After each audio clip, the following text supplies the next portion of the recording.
This has got to be one of the strangest business class seats I've ever been on.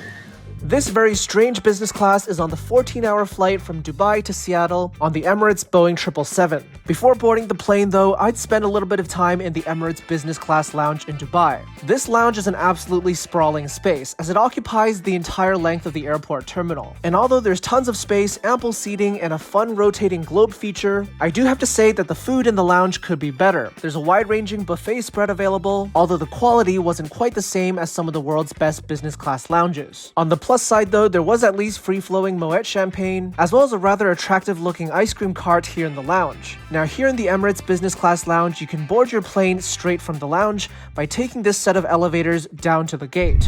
Pretty soon, I found myself on board business class on the Emirates 777. I was so excited to take a look all around the beautiful cabin with all the nice accent lighting and marled wood seat finishes, and wait, what's this? A middle seat in business class? That's right, if you're flying business class on the Emirates 777, you might actually have the misfortune of ending up in a middle seat in business class. That's because the seats come in a 2-3-2 configuration, meaning that not every seat has direct aisle access. Indeed, it's definitely quite strange that Emirates has decided to go with this layout. As you can tell, despite the signature over-the-top Emirates interior look, the business class seat is very much exposed to the cabin, and there's not a lot of privacy with this particular seat type.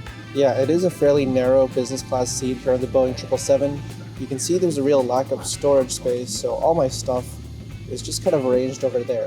It feels a little bit claustrophobic. In a claustrophobic business class seat, you'll naturally find all of the seat features positioned very close to you. And that's exactly what's happening here on Emirates 777 business class. You've got your entertainment tablet way up top, and underneath that there's 2 buttons to control the seats, as well as an entertainment controller stowed right by your arms. A further set of seat controls and the USB and power outlets are available down by your thighs, again packed really densely together rather than being spread out comfortably. There's a reading light to help you illuminate your dense living quarters, as well as a tiny tray surface that you can slide outwards to place a drink. Underneath that, you've got one half of the signature Emirates mini bar, with the other half being built into the seat shell in front of you. Upon taking out the tray table and deploying it in front of you, you're essentially trapped in place here in the window seat without the ability to get up. I guess you have to give them credit for making the most of the little space that's available. Now here's where we might need to pause just a little bit. If you've been watching these videos for a while, you'll know that I always do everything I can to enjoy every meal on board a business class or first class flight to show you the entirety of the onboard food and drink experience. But on this particular flight, I have to admit that I was simply too tired after a very long journey, and even though this was a 9 a.m. departure and breakfast would be served shortly after takeoff, I instead proceeded to transform my seat into lie flat mode and sleep for the next 7 hours. But for now, I'd wake up halfway through the flight when night had fallen outside and dinner was about to be served. Let's see how this rather awkward flight continues for the next 6 hours or so.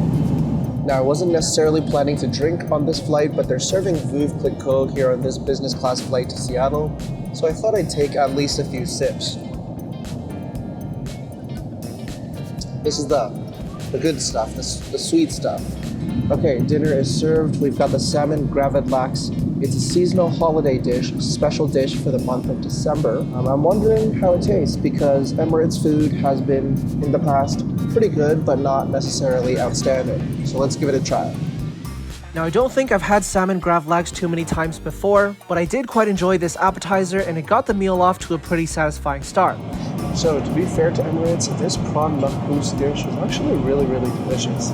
Tangy, flavorful, and the prawns are just huge, huge pieces. If you're flying Emirates business class anytime soon, I'd highly recommend you get this dish. But I also really appreciated the dessert that followed, which was another holiday-inspired chocolate cake that was designed in the shape of Santa's belt.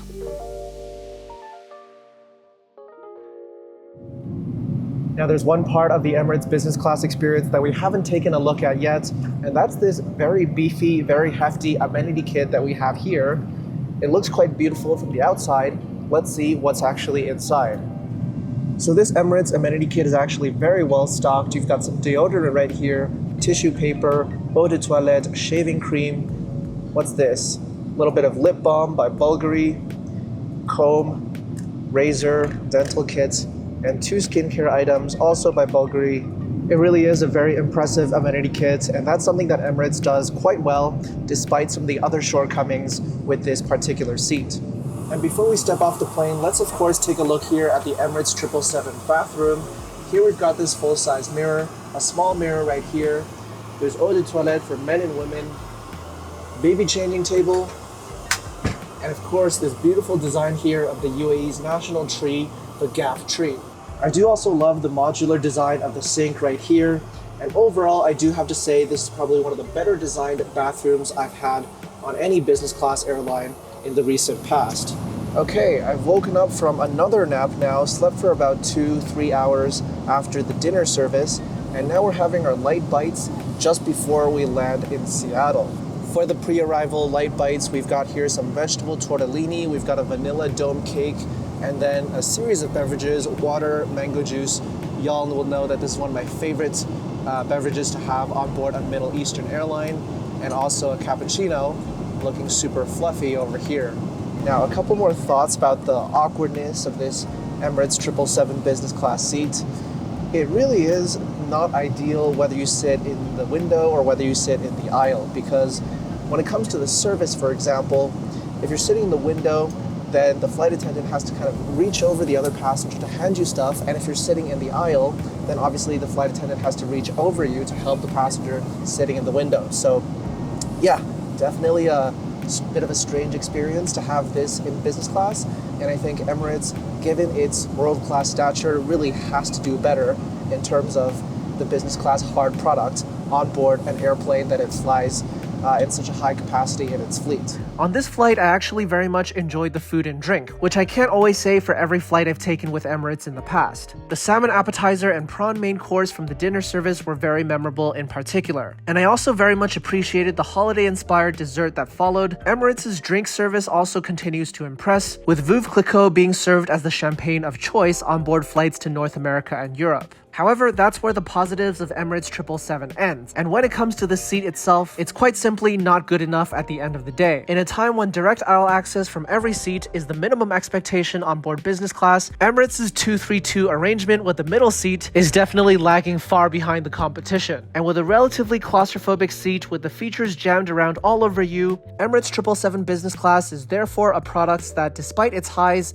I can't wholeheartedly recommend due to its lows. Now that we've landed in Seattle, that wraps up another very enjoyable flight with Emirates here on the 777 business class. But if you'd like to check out an even better business class product, also on Emirates with an onboard bar, then check out this video right here. That's the A380 business class with the bar, with the lounge. You won't want to miss that, so I'll see you over in that video.